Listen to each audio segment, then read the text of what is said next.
নমস্কার বন্ধুরা, অনুরাগের ছোঁয়ার আজকের পর্ব নিয়ে আমি চলে এসেছি তোমাদের সামনে। বাংলা সিরিয়াল সমাচারে তোমাদের স্বাগত জানিয়ে আজকের পর্ব আমি শুরু করছি। আমরা দেখতে পাচ্ছি সবাই তো বাইরে ঘুরতে যাওয়ার জন্য একদম রেডি। দীপাও নেমে এসেছে বীরকে কোলে নিয়ে। তখন দীপা কাকিয়াকে একটা কথা বলতে গেলে কাকিয়া শোনে না, অন্য কথা বলে। সূর্যকে বলতে গেলে সূর্যও শোনে না। তখন দীপা জোর করে বলে, শুনুন না, আজকে তো বীরকে ভ্যাকসিন দেওয়ার ডেট, আজকে তো আমাকে ওখানে যেতেই হবে ভ্যাকসিন দিতে। তখন সূর্য বলে, আচ্ছা অন্য কোনো ব্যবস্থা করলে হয় না, অন্য দিন দিলে হয় না? বলে, না না, এর আগে একটা ডেট অলরেডি মিস হয়ে গেছে, আর মিস করতে চাই না। এই সকলের যা পরিস্থিতি তাতে কারোরই মাথায় ছিল না ব্যাপারটা। সূর্য বলে, কালকে তো আমাকে বলতে পারতে। দীপা বলে, সুযোগ পেলাম কোথায় বলুন? তুমি বলে, আচ্ছা দিদি তুই চিন্তা করিস না, আমি আর জয় আছি তো, আমরা ওকে নিয়ে চলে যাব। দে তুই বীরকে আমাকে দে। দীপা বলে, আচ্ছা থাক না, আমি নিচ্ছি। তখন উর্মি বলে, এমন করে বলছিস যেন আমি বাচ্চা সামলাই না। তখন দীপা বলে, না না, তবুও তোরা একটু অসুবিধায় পড়বি, থাক। ওদিকে তো সোনা হাতে ব্যাডমিন্টন নিয়ে চলে আসছে, হাসতে হাসতে ওপর থেকে নামছে। সূর্য বলে, দেখো সোনাকে আমরা সবাই মিলে কথা দিলাম যে আমরা যাব পিকনিকে, এখন ও যদি করে জানতে পারে তুমি যাচ্ছ না, বুঝতে পারছো ওর মনের উপরে ও কষ্ট পাবে দীপা। ওদিকে সোনা এসে কথাটা শুনে নেয়। সোনা বলে, মা তুমি পিকনিকে যাবে না? দীপা বলে, আমি যাবো তো মা, আমি পিকনিকে যাব, ডাক্তারের চেম্বার থেকে যত তাড়াতাড়ি সম্ভব আমি পৌঁছে যাব।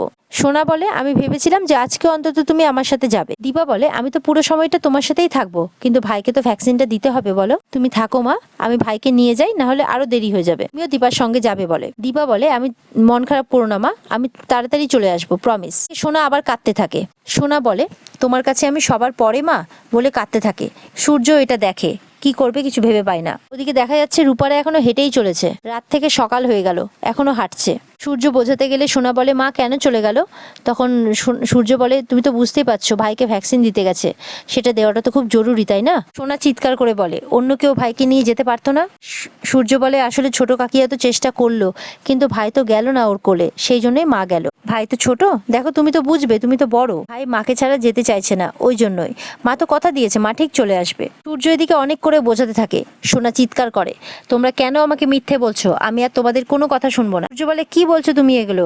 সোনা বলে, হ্যাঁ হ্যাঁ মিথ্যে কথা, কি করেছি আমি শুনি? সূর্য বলে, সোনা মা শান্ত হও, কি করছো কি তুমি? ব্যাডমিন্টনগুলো ফেলে দেয়, বলে আমি যাবো না, কোথাও যাবো না, চিৎকার করতে থাকে জোরে জোরে।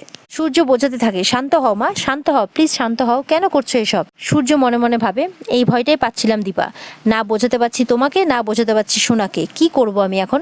এই রাগ শুধুমাত্র মেয়েটা কষ্ট পাচ্ছে বলে, আমি পারছি না মেয়েটাকে কষ্ট পেতে দেখতে। সোনা দৌড়ে বাইরে চলে যায়। কাকিয়া দৌড়ে আসে, বলে কি হলো?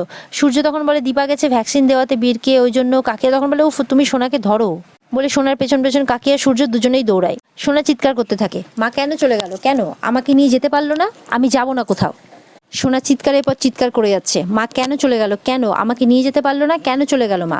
যেই কথা বলতে যাচ্ছে তার উপরেই চিৎকার করছে সোনা, মাকে বলতেই হবে কেন চলে গেল মা, কেন? এদিকে সোনা বলতেই আছে মা কেন চলে গেল। ওদিকে রূপা চলে আসে সেই মুহূর্তে ফান্টুসকে নিয়ে।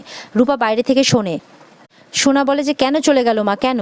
তখন কাকিয়া বলে, তুমি মাকে ভুলে যাও, আমরা কি করব? আর এই কথাটা রূপা শোনে, রূপার খারাপ লাগে। সূর্যেরও খারাপ লাগে যে কাকিয়া ওরকম ভাবে বললো, কিন্তু কিছু বলে না। সোনা বলতেই থাকে, মা কেন চলে গেল, কেন চলে গেল? কাকিয়া বলে, দেখো তোমার বাবা তো আছে, আমরা তো আছি। সোনা, তোমার মা আর নেই, কাকিয়া বলে। সূর্য তো অবাক হয়ে যায় কাকিয়ার কথা শুনে। বাইরে রূপা দাঁড়িয়ে, রূপাও ভুল বোঝে কথাগুলো। সোনা কথাটা শুনে চুপ করে যায়। এদিকে সোনা শান্ত হয়, বলে যে আমি মার কাছে যাব বাবা, তুমি আমাকে ছেড়ে দাও। তখন সূর্য বলে, আচ্ছা তুমি পিকনিকে গিয়ে কি খেলবে বলো, ব্যাডমিন্টন কি খেলবে তুমি? আর এই কথাগুলো শুনে রূপার বাইরে থেকে রাগ হয়। সে মনে করে তার মা আর নেই, আর এদিকে তার বাবা তার মাকে ভুলে গেছে, বাড়ির সবাই তার মাকে ভুলে গেছে। ফান্টুস বলে, ওই তো তোর বাবা আর বোন, চ মা।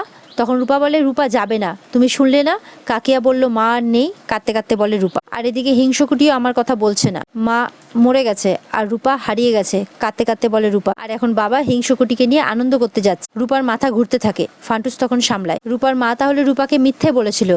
মা বলেছিল মা মরে গেলে আকাশের তারা হয়ে রূপার সাথেই থাকবে। মা কথা রাখেনি কাকু, মা তো মরেই গেছে, রূপা কোনোদিনও মাকে দেখতে পাবে না।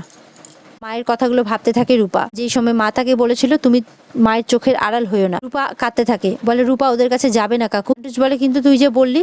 রূপা তখন বলে, ওরা রূপাকে ছেড়ে ভালো আছে। রূপাকে নিয়ে ফান্টুস চলে যায়। এদিকে সূর্য মনে মনে ভাবতে থাকে, তুই চলে যাওয়ার পর সবকিছু এলোমেলো হয়ে গেল রূপা মা। পরে সোনাকে নিয়ে সবাই পিকনিক স্পটে পৌঁছে যায়। সেই জায়গাটাকে খুব সুন্দরভাবে সাজানো হয়েছে। সোনার মন ঘোরানোর জন্য অনেক চেষ্টা করছে সবাই মিলে। এরপর ভিক্টর নাচ গান করতে থাকে সোনার সাথে। আস্তে আস্তে সবাই সেখানে পার্টিসিপেট করে। সোনা খুব আনন্দ পায় মনে মনে। নাচ গান করতে করতে দীপা আসে। দীপাকে দেখে সোনা আবার সিরিয়াস হয়ে যায়। সূর্য বলে, কেন মা, তুমি তো এক্ষুনি নাচ গান করছিলে, আবার সিরিয়াস হয়ে গেলে কেন? তখন কাকিয়া বলে সিরিয়াস হওয়ার তো কারণ আছে, ওই দেখো। দীপা আসে বীরকে নিয়ে। দীপা বলে আসলে বীরকে ডাক্তারের কাছে নিয়ে গেছিলাম, আজকে ভ্যাকসিন নেওয়ার ডেট ছিল তো তাই জন্য। সব কাজ ভালোই হয়ে গেছে। বলে সব কাজ যখন ভালোই হয়ে গেছে আমরা পিকনিকে খুব মজা করব তাই না? উর্মি বলে একদম। সোনা বলে না আমি চাই না তোমাকে, তুমি চলে যাও। সোনা বলে তুই আমার উপর দীপা বলে তুই আমার উপর এখনো রেগে থাকবি মা? কাকাই বলে দীপা সোনা যখন চাইছে না তখন তুমি ওকে একা ছেড়ে দাও, কথা বাড়িও না। কাকিয়া বলে ভিক্টর গান করে ওর মুডটা খুব সুন্দর করে দিয়েছিল, এখন আবার ওর মুডটা অফ হয়ে গেল। তিস্তা বারণ করলে কাকিয়া বলে দাঁড়া আমাকে বলতে দে, এক্স্যাক্টলি তুমি কি চাও বলো তো দীপা?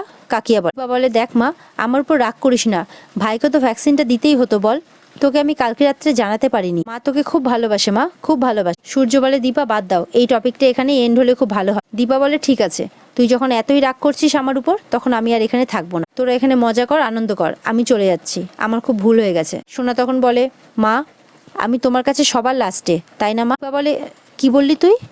তুই কেন বুঝতে পারছিস না? আচ্ছা তুই একটা কথা বল, আজকে যদি তুই হারিয়ে যেতিস, বাবা মা কাকাই তোকে খুঁজতো না? ওকে যখন তুই দেখতে পেতিস না তখন তুই কি করতিস? আমি কি করতাম তুই বল আমাকে? আমি এটাই করতাম, যেমন রূপাকে এখন খুঁজছি সেভাবে তোকেও খুঁজতাম। এটা কেন বুঝতে পারছিস না মা? কাকিয়া বলে এই কথাগুলো শোনার সামনে তো না বললেই হয় দীপা, কি এমন বয়স ওর যে ও এই কথাগুলো বুঝতে পারবে? দীপা বলে ঠিক বলেছো কাকিয়া, আমি এবার আরো একটা বড় ভুল করে বসলাম। সোনা বলে তুমি যাও মা, পাতা মেয়েকে খুঁজতে যাও, তুমি আমাকে ফেলে বীর ভাইকে নিয়ে গেলে কেন মা বলো? সোনাকে বলে সোনা মা ওর তো মা নেই, ও খুব ছোট একটা বাচ্চা, ওকে কে দেখবে মা? ও তো তোদের থেকেও ছোট, তাহলে তুমি আমাকে কোলে নাও। সোনা বলে। দীপা খুশি হয়, সোনাকে কোলে নেয়। আমার সোনা মা, আমার ছোট্ট সোনা মা, তুই তো আমার প্রাণ। সূর্য খুব খুশি হয়। সোনা বলে মা তুমি আমাকে ছেড়ে চলে যেও না, তুমি আমারও মা, পাতা মেয়েরও মা তাই না? দীপা বলে হ্যাঁ মা, আর সোনাকে জড়িয়ে ধরে। সোনাও তার মাকে জড়িয়ে ধরে। এদিকে রূপা মা মা বলে খুব কাঁদতে থাকে, সে কেমন করতে থাকে। ফান্টুস বলে তুই এরম কেন করছিস মা, তুই ঠিক আছিস তো? তখন রূপা বলে জল খাবে সে। ফান্টুস রূপাকে বলে রূপা তুই এখানে বস মা, আমি তোর জন্য জল নিয়ে আসছি মা। ফান্টুস তখন রূপাকে রেখে জল আনতে চলে যায়, আর রূপা মনে মনে কাকিয়ার কথাগুলোই ভাবতে থাকে যে সোনা তোমার মা আর নেই। এদিকে সোনা তো খুব মজা করছে, বাবার সাথে খেলছে। তখন দীপা খাবার দিতে এলে সোনা বলে আগে তুমি খাও মা। তারপর দীপা খেতে গেলে রূপার কথা মনে পড়ে। কাকাই বলে কি হলো দীপা তোমার? তখন দীপা বলে কিছু না। এদিকে দেখা যাচ্ছে ফান্টুস সেখানেই এসেছে জল আনতে, যেখানে দীপারা সবাই আছে। ফান্টুস বলে একটু শুনবেন? তখন দীপা আসে, বলে হ্যাঁ বলুন। বলে আমার মেয়েটার না সদ্য মা মারা যাওয়ার খবর পেয়েছে, ওর অবস্থাটা খুব খারাপ, ও চলতে পারছে না। দীপার তো শুনে খুব খারাপ লাগে, ও বসে পড়েছে, কাঁদতে কাঁদতে ক্লান্ত হয়ে গেছে, চলতে পারছে না, একটু জল পাওয়া যাবে? কাঁদতে কাঁদতে বলে ফান্টুস। এখানে না কোথাও কোনো দোকানও নেই। তখন দীপা বলে হ্যাঁ হ্যাঁ নিশ্চয়ই, আপনি একটু দাঁড়ান আমি জল নিয়ে আসছি। দীপা জল নিয়ে যায়। তখন জয় জিজ্ঞাসা করে, দীপা তখন সবটা বলে। জয় তখন বলে আচ্ছা আচ্ছা তুমি যাও যাও। তখন দীপা বলে একটু খাওয়ারও নিয়ে নি সঙ্গে। সোনা বলে মা তুমি আবার চলে যাচ্ছ? তখন সূর্য বলে দেখো দীপা, সোনার মুড আমরা অনেক কষ্টে ভালো করেছি, যা করার একটু ভেবেচিন্তে করো। দীপা বলে আমি জানি ডাক্তারবাবু আমাকে কি করতে হবে, আপনি নিশ্চিন্তে থাকুন, আমি এমন কিছু করবো না যাতে সোনা মায়ের মুখে হাসিটা না থাকে। আর সোনা মা, কেউ জল চাইলে তাকে নিজে হাতে জল দিতে হয়। এবার তুমি বলো আমি কি করব? তুমি যদি বলো তাহলে আমি যাব না। সোনা বলে আচ্ছা ঠিক আছে মা তুমি যাও, কিন্তু গিয়েই তুমি আবার আমার কাছে চলে আসবে। দীপা খুশি হয়, আমি যাবো আর আসবো মা। তখন দীপা চলে যায়। এদিকে সূর্য খাওয়াতে থাকে সোনাকে। টুস বলে এত সব আনতে গেলেন কেন, আমার জল হলেই চলবে। তখন দীপা বলে নিয়ে যান দাদা, এগুলো ওকে খাইয়ে দেবেন, বলবেন ওর মায়ের মতো কেউ একজন ওর জন্য এগুলো পাঠিয়েছে, বেশি শরীর খারাপ লাগলে ওকে আমাদের এখানে নিয়ে চলে আসবেন। টুস বলে আপনাকে কি যে বলি, একটা অচেনা মেয়ের জন্য আপনি এত কিছু করলেন। দীপা বলে ঠিক আছে আপনি তাড়াতাড়ি এগুলো নিয়ে যান, ওকে খাইয়ে দিন যান। দীপা বলে মেয়েটাকে একবার দেখে আসলে হতো না? আর এখানেই আজকের পর্ব শেষ হয়ে যায়।